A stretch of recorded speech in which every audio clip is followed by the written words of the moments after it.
28장 말씀인데요.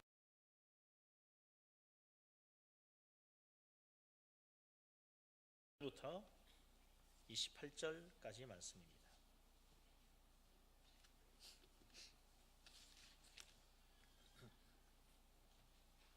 다 같이 한 목소리로 말씀을 받들어 읽습니다. 그 땅 이스라엘 모든 산에서 그들이 한 나라를 이루어서 한 임금이 모두 다스리게 하리니 그들이 다시는 두 민족이 되지 아니하며 두 나라로 나누이지 아니할지라. 그들이 그 우상들과 가정한 물건과 그 모든 죄악으로 더 이상 자신들을 더럽히지 아니하리라. 내가 그들을 그 범죄한 모든 처소에서 구원하여 정결하게 한즉 그들은 내 백성이 되고 나는 그들의 하나님이 되리라. 내 종 다윗이 그들의 왕이 되리니 그들 모두에게 한 목자가 있을 것이라. 그들이 내 규례를 준수하고 내 율례를 지켜 행하며 내가 내 종 야곱에게 준 땅 곧 그의 조상들이 거주하던 땅에 그들이 거주하되 그들과 그들의 자자손손이 영원히 거기에 거주할 것이요 내 종 다윗이 영원히 그들의 왕이 되리라. 내가 그들과 화평의 언약을 세워서 영원한 언약이 되게 하고 또 그들을 견고하고 번성하게 하며 내 성소를 그 가운데 세워서 영원히 이르게 하리니 내 처소가 그들 가운데 있을 것이며 나는 그들의 하나님이 되고 그들은 내 백성이 되리라. 내 성소가 영원토록 그들 가운데에 있으리니 내가 이스라엘을 거룩하게 하는 여호와인 줄 열국이 알리라 하셨다 하라. 아멘.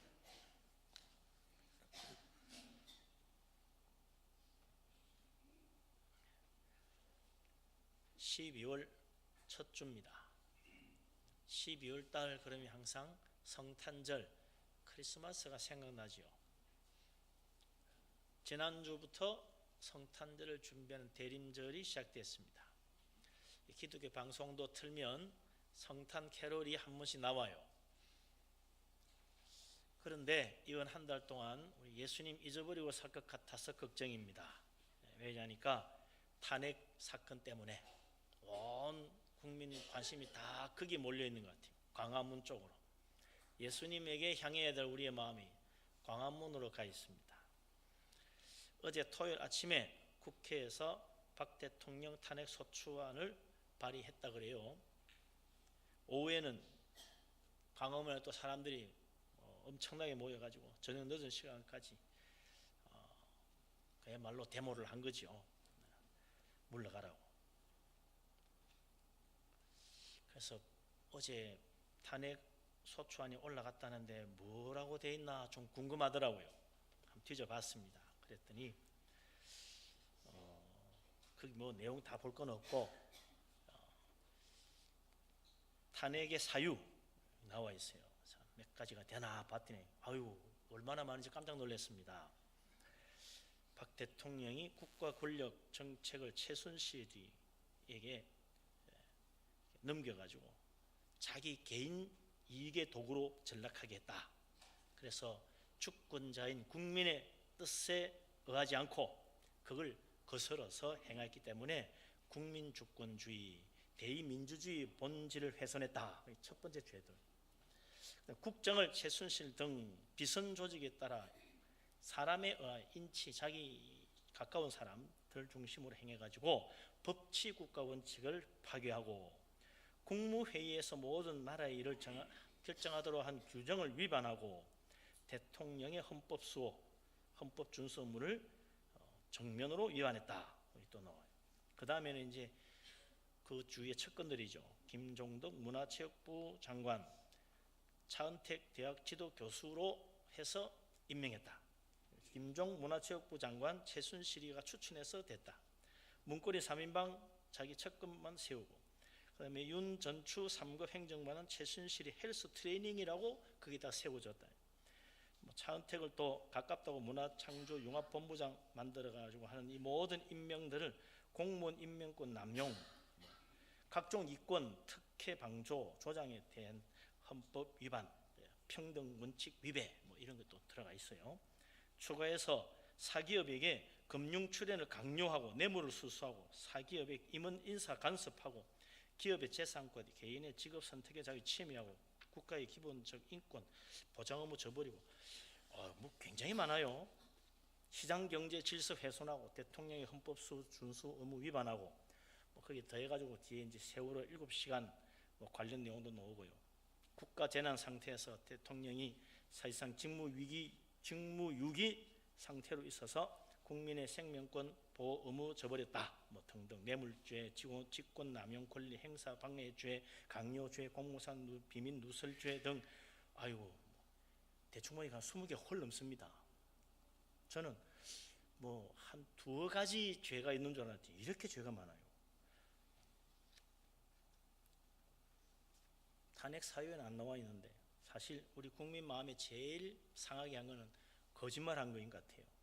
처음에 최순실이 사건 터졌을 때 자기가 어려울 때 도와준 그 인연 때문에 대통령 되고 초기에 잠깐 도움받았을 뿐이고 지금은 아니다 했었는데 그 뒤에 청와대 문건이 유출된 노트북 컴퓨터가 발견되면서 그것이 완전히 거짓말임이 드러나면서 국민들이 폭발한 거거든요. 담화문 발표하고도 또 검찰 조사 성실히 받겠다고 하고 특검도 받겠다고 말했는데 검찰 조사하겠다니까 또 바빠서 안 된다고 계속 거절하고 있죠. 이렇게 거짓말이 반복되니까 사람들이 못 믿겠다 이래 된 거죠. 참 이 거짓이라는 게 그렇습니다. 엘리사의 사환 게하시는 하나님 앞에서 자기의 탐욕으로 죄악을 저지르고 자기의 그 탐욕을 숨기려고 딱 한 번 거짓말했는데 저주를 받아가지고 나만 장군의 문둥병이 자기에게 옮겨졌을 뿐만 아니라 자손 대대로 문둥병 집안이 되고 말았어요. 우리는 사실 따지고 보면요 거짓말 얼마나 많이 하고 사는지 몰라요.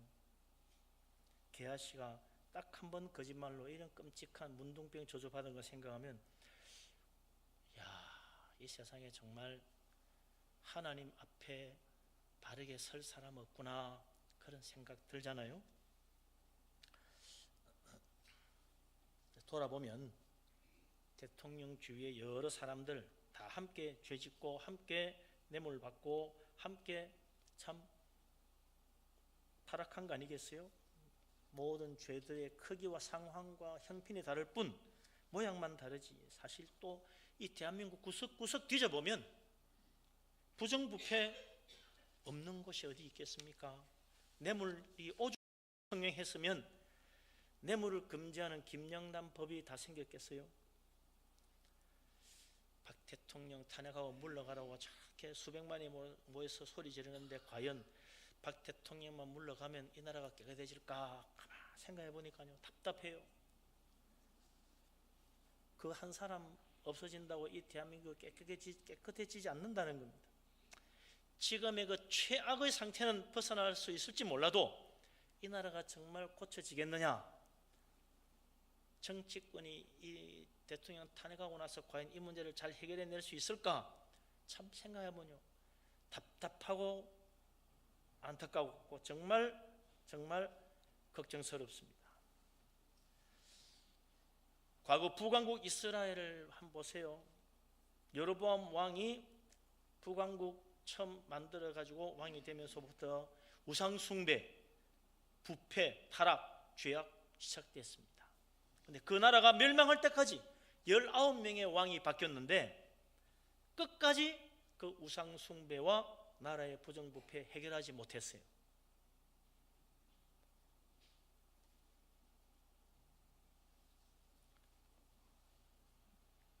왕을 바꿔도 제도를 바꿔도 왕조가 바뀌어도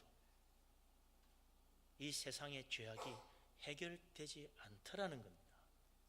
성경이 증거하고 있잖아요. 그렇기 때문에 정말 우리가 나라를 위해서 기도해야 됩니다. 촛불도 들고 다 해야 될지도 모르지만 기도하지 않으면 그거 다 헛될 수 있는 거죠.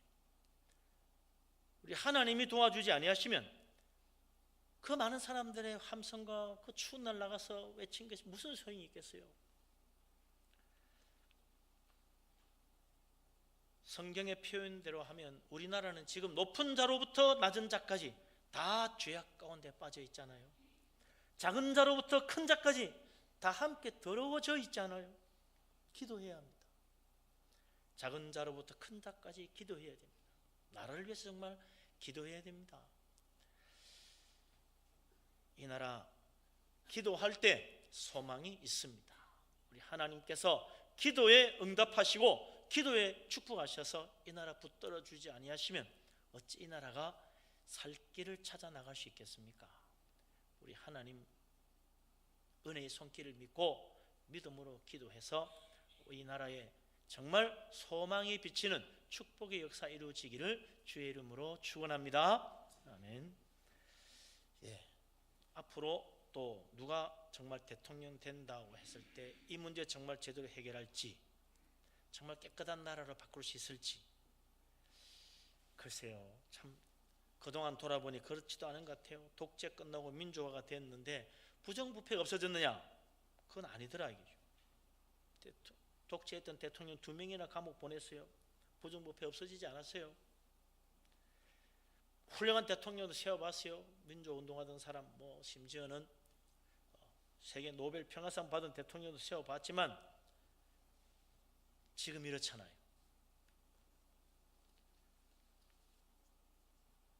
결국은 사람이 변화되지 않으면 아무것도 안 바뀐다는 것입니다. 사람이 바뀌어야 돼요. 높은 자로부터 낮은 자까지 다 바뀌어야 돼요. 제대로 바뀌어져야 돼요. 그렇게 해야 정말 제대로 된 이 나라, 축복된 나라 될 수 있잖아요. 그게 가능할까? 사람이 어떻게 바뀔 수 있겠습니까? 마음만 먹는다고 바뀌겠습니까? 마음 먹어도 안 바뀝니다. 어떤 사람 그래요. 교육만 잘 시키면 된다고. 그동안 교육 못 받은 사람들이 부정부패한 게 아니고 오히려 그 반대잖아요. 잘 배운 사람들이 권력 위에 앉기만 하면 다 부정부패 저질러요. 세상 교육이 정말 사람을 바꾸지 못하는 것입니다. 어떻게 사람이 변화될 수 있습니까? 성경은 분명히 말합니다. 사람은 하나님만이 바꿀 수 있다. 하나님만이 바꿀 수 있다고 말씀하십니다. 이 세상도 하나님만이 새롭게 하신다고 말씀하십니다. 제도가, 법이 세상을 새롭게 만들어주지 못합니다. 하나님만이 이 세상을 새롭게 만드십니다. 과거 이스라엘 나라, 지금 우리나라 이상으로 부패하고 타락했었어요. 위로부터 낮은 자까지 다 죄악 가운데 더러워져 있었어요. 그래서 나라가 멸망하기까지 이르렀습니다. 그러나 그런 이스라엘 사람들을 하나님이 변화시켰습니다. 그 말씀이 오늘 우리가 읽은 말씀 속에 에스겔 선지자가 예언하고 있는 내용입니다. 에스겔서 오늘 우리가 읽은 말씀 37장 23절 말씀 다시 같이 한번 읽어보십시다. 37장 23절 말씀입니다. 다 같이 읽겠습니다. 그들이 그 우상들과 가정한 물건과 그 모든 죄악으로 더 이상 자신들을 더럽히지 아니하리라. 내가 그들을 그 범죄한 모든 처소에서 구원하여 정결하게 한즉 그들은 내 백성이 되고 나는 그들의 하나님이 되리라. 아멘. 이스라엘 나라 솔로몬 죽고 난 뒤에 둘로 쪼개졌고 그 뒤로 온통 우상과 가정한 물건들 모든 죄악들이 가득 차서 그 땅이 더러워졌습니다. 아무리 선지자가 와서 하나님의 말씀을 선포해도 사람들은 귀 기울여 듣지 않았어요. 우상 버리지 않았어요. 죄악 가운데 살았어요. 변화되지 않았어요. 그 나라가 멸망하고 바벨론의 포로로 잡혀가서 그곳에서 수많은 고생하면서 하나님 말씀 다시 한번 깨닫게 됩니다. 그리고는 정말 우상을 버리고 하나님께로 돌아오기 시작합니다. 하나님께서 그들의 마음에 새로운 마음을 주시기 시작하셨기 때문에 사람들이 변화되어 간 거지요. 하나님께서 이제 23절에 있는 말씀처럼 다시는 우상과 가증한 물건과 그 모든 죄악으로 자기 자신들을 더럽히지 않도록 하나님 만드신다는 것입니다. 하나님께서 그들을 그 범죄한 모든 곳에서 구원해 가지고 정결하게 만들어 주겠다고 말씀하십니다. 하나님이 변화시키시면 변화됩니다. 하나님 바꾸면 바뀌는 것입니다. 하나님의 전능하신 손길이 임하니까 절대로 안 바뀔 것 같은 사람도 바뀌었어요. 여리고성에 있던 탐욕스러운 삭개오, 사람들이 다 그를 비난했습니다. 예수님 만나고 달라졌어요. 복음의 은혜 받고 그의 생각도 그의 삶도 다 달라졌어요. 전에는 온갖 비리를 저지르고 남의 것 갈취하던 사람이었는데 예수님 믿고 변화되고 나서는 자기 재산 절반을 가난한 사람 나눠 줘버렸어요. 그리고 속여 빼앗은 것 4배를 갚았습니다. 전에는 속여 뺏는 재미로 살았는데 이제는 4배를 갚아주었어요. 삭개오가 어떻게 변했습니까? 하나님이 변화시키신 것입니다. 사람은 하나님의 손길이 닿으면 변화됩니다. 하나님 믿는데 변화 안 됐다면 잘못 믿은 거예요. 예수 믿고 성령의 능력으로 변화되면 반드시 좋은 열매 맺는 변화된 삶을 살게 된다는 것입니다. 하나님, 오늘도 우리 그리스도인들이 정말 좋은 열매 맺는 변화된 사람이 되기를 원하십니다. 이 대한민국에 있는 정말 20%가 넘는 그리스도인들이 좋은 열매를 맺고 하나님 기뻐하시는 빛된 삶을 살았다면 이 땅에 이렇게 더럽혀지고 죄악 가운데 있지 않았을 것입니다. 30%의 그리스도인들이 빛을 발했다면 이 땅에 어두움은 있을 자리가 없었을 거예요. 그래서 우리가 하나님 앞에 회개해야 됩니다. 하나님 앞에 엎드려야 됩니다. 사람을 변화시키시는 분 하나님이십니다. 이 나라 변화시키실 분도 하나님이십니다. 우리 하나님 앞에 믿음으로 나와 기도하며 주님의 능력의 손 의지해서 나부터 변화되는, 내 심령부터 변화되는 축복의 역사 이루어지기를 주님의 이름으로 축원합니다. 아멘.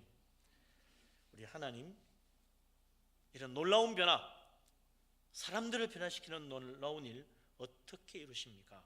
하나님은 우리가 스스로 이런 변화를 할 수 없다는 사실을 아십니다. 나의 결심, 나의 능력, 나의 인격, 내 노력, 그 어떤 것으로도 내 죄도 해결하지 못하는 것은 물론이요, 세상의 모든 타락한 죄악도 해결할 수 없습니다. 우리 하나님은 아십니다. 그래서 하나님께서 우리에게 그거 다 해내라고 말하지 않아요. 그거 다 해내고 천국 갈 사람 한 사람도 없습니다. 사람에게는 자기 속에 있는 죄악에서조차도 벗어날 능력이 없는 죄인입니다. 자기의 죄도 해결하지 못하는 사람이 어떻게 세상을 변화시킬 수 있겠습니까? 우리는 참으로 그대로 내버려 두면 멸망받을 수밖에 없는 죄인입니다. 하나님, 우리를 변화시킬 수 있도록 능력 있는 한 왕을 이 세상에 보내어 세우시겠다는 거예요. 하나님 보내신 그 능력의 왕, 그분이 오셔서 이 세상과 사람을 새롭게 만드신다고 말씀하십니다. 그 능력의 왕이 누굽니까? 24절 25절에 에스겔이 예언합니다. 우리 같이 한번 읽어보십시오. 24절 25절 같이 읽겠습니다. 내 종 다윗이 그들의 왕이 되리니 그들 모두에게 한 목자가 있을 것이라. 그들이 내 규례를 준수하고 내 율례를 지켜 행하며 내가 내 종 야곱에게 준 땅, 곧 그의 조상들이 거주하던 땅에 그들이 거주하되 그들과 그들의 자자손손이 영원히 거기에 거주할 것이요 내 종 다윗이 영원히 그들의 왕이 되리라. 아멘.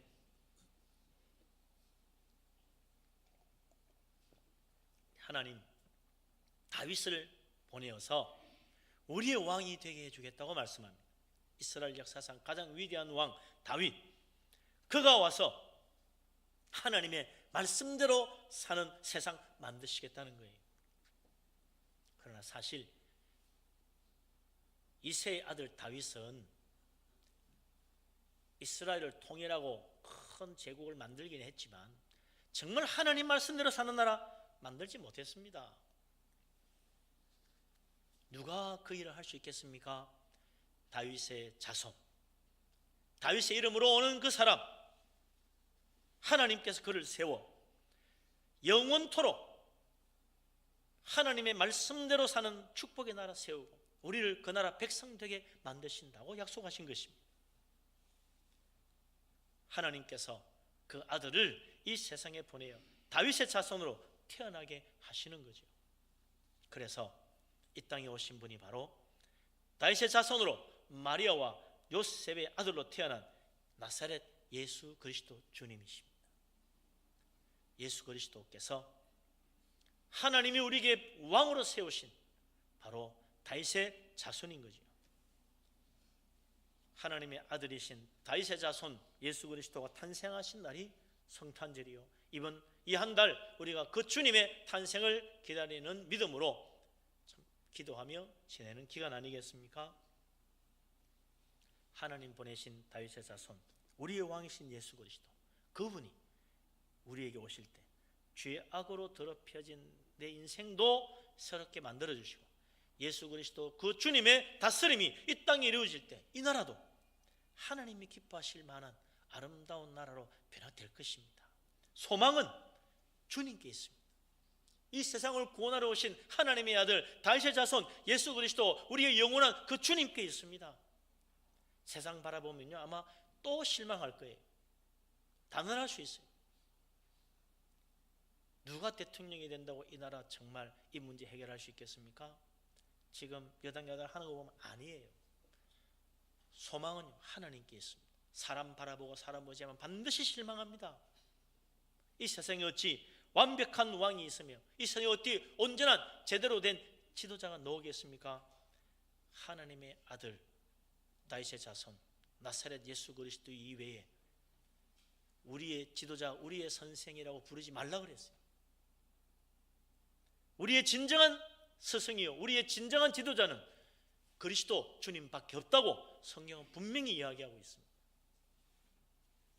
예수 그리스도, 이 땅에 우리를 구원하러 오신 다윗의 자손, 영원한 왕으로 진정 하나님 말씀대로 이루어지는 축복된 나라 세우러 오신 그분, 우리 주님 바라보고 우리 주님의 그 다스리심이 이 땅에 진정 이루어질 수 있도록 기도하며 주님 붙들 수 있는 믿음의 사람 다 될 수 있기를 주님의 이름으로 축원합니다. 아멘. 하나님 보내신 새로운 다윗, 우리의 죄를 해결하러 오신 예수 그리스도, 참으로 우리를 변화시키시려고 자기 자신을 십자가에 우리 죄를 위한 희생 제물로까지 내어주셨잖아요. 그래서 주님은 이 세상에 우리의 왕으로 오셨지만 섬김 받으러 온 것이 아니라 섬기러 왔다 그랬습니다. 자기 목숨을 대속물로 내어줌으로 우리를 섬기러 왔다고 말씀하셨습니다. 다윗의 자손으로 마리아의 몸에 잉태되어 사람이 되어 이 땅에 오신 우리의 왕 예수 그리스도, 그 주님은 십자가의 죽으심으로 자기 자신을 속죄 제물로 내어주셨잖아요. 그래서 이제 누구든지 십자가의 주님 앞에 나와 나의 죄를 고백하고 회개하고 내 죄를 위하여 희생하신 예수 그리스도 믿고 나의 왕으로, 나의 주님으로 내 마음에 영접하면 주님의 십자가의 피로 죄 씻음 받고 영생 얻고 저 구원의 복된 나라까지 인도해 주실 것입니다. 예수 그리스도 주님 앞에 겸손한 마음으로 나와 우리의 허물을 고백하고 주님을 믿음으로 내 마음 중심에 영접하고 구원받은 하나님의 자녀, 천국의 소망 붙들 수 있는 우리 모두가 될 수 있기를 주님의 이름으로 축원합니다. 아멘. 우리를 정결하게 하시고 죄와 멸망에서 구원해 주시는 주님, 그것으로 끝내지 않아요. 참 우리 주님의 은혜는 한이 없습니다. 놀라운 하나님의 축복들이 계속됩니다. 26절에 보면 하나님은 우리와 화평의 언약을 세우고 영원한 언약이 되게 하고, 27절에 있는 말씀처럼 하나님은 우리의 하나님이 되고 우리는 하나님 백성 되게 해주겠다고 말씀하십니다. 우리가 예수 믿고 구원받아 천국 가는데 그 천국에서 구경꾼으로 있는 게 아닙니다. 이방인으로 있는 것도 아닙니다. 우리나라에 외국인들 많이 들어와 있는데 외국인 노동자 이 땅에 살아도요, 이 나라 국민 아니거든요. 투표권도 없고 문제가 생기면 어려움 당하고 도와줄 사람도 없고 또 기간 지나면 쫓겨나고 그래요. 왜요? 이 나라 국민이 아니니까. 천국 구경하면 뭐합니까? 진정한 그 나라 백성 되지 못하면요 쫓겨나는 거요. 때가 되면. 네? 자기 권리를 다 주장하지도 못해요. 그런데 27절에 보니 하나님은 우리를 하나님 백성 삼아 천국 시민권 주어서 천국에서 영원토록 하늘나라 복락 누리며 살게 만들어 주신다고 하지 않습니까? 어떻게 이런 놀라운 축복을 받습니까? 누구든지 하나님이 보내신 다윗의 자손 예수 그리스도 믿고 그분을 나의 왕으로, 나의 하나님으로, 나의 진정한 주님으로 영접하고 주님 믿고 따르면 우리 하나님께서 그런 놀라운 축복을 베풀어 주신다고 약속하십니다. 저 천국은 구경하러 가는 거 아닙니다. 영원히 살아가는 것입니다. 그냥 그저 그 천국에서 단순히 살아가는 것이 아니라 그 땅의 백성이 되어서 하늘나라 축복 다 누리게 하시려고 하나님 우리를 부르십니다. 그 복된 나라 믿음으로 바라볼 수 있기를 바랍니다. 이 세상은요 영원한 나라가 아닙니다. 이 세상 결코 소망이 없습니다. 천국만이 우리의 진정한 소망입니다. 하늘나라 바라볼 수 있는 우리들이 될 수 있기를 바랍니다. 예수님 그래서 이 세상에 왜 오셨습니까? 죄악으로 멸망받을 세상을 구원하러 오셨잖아요. 예수님 이 세상에 왜 왔습니까? 지옥에 멸망받을 죄인들 불쌍해서 오셨잖아요. 주님 이 세상에 왜 오셨습니까? 우리를 죄에서 구원하기 위하여 자기를 속죄 제물로 내어 주시려고 오셨잖아요. 주님 이 세상에 왜 오셨습니까? 누구든지 회개하면, 누구든지 예수님 영접하면 구원해 주시려고, 영생 주시려고 오셨잖아요. 주님 이 세상에 왜 오셨습니까? 의인 부르러 온 게 아니고 죄인을 불러 구원하시려고 이 세상에 오셨어요. 주님 이 세상에 왜 오셨어요? 우리를 어두움 가운데서 불러내어 빛의 자녀로 빛의 열매를 맺게 하시려고 우리를 불러시려고 이 세상에 오셨습니다. 주님 이 세상에 왜 오셨습니까? 우리를 구원하여 영원한 천국 그 영광의 나라에 이르게 하시려고 오셨습니다. 우리 주님 영접하는 자 구원받고 영생의 축복 누릴 것입니다. 예수 그리스도 주님을 진정 영접하고 빛의 자녀로 빛의 열매를 맺을 때 이 나라도 정말 새로워질 것입니다. 이번에 주님 탄생하신 성탄절 얼마 남지 않았는데 예수 그리스도 그저 탄생한 날 구경하는 사람 되지 마시고 이번에는 참으로 내 마음을 열어서 예수 그리스도 내 마음에 영접하고 주님의 놀라운 은혜로 내 심령 속에도 은혜의 빛이 비춰지고 더 나아가서 우리의 모든 삶을 통해서 예수 그리스도의 빛이 드러나는 세상의 빛된 자녀 다 될 수 있기를 주님의 이름으로 축원합니다. 아멘. 기도합니다. 하나님 우리를 사랑하심을 감사합니다.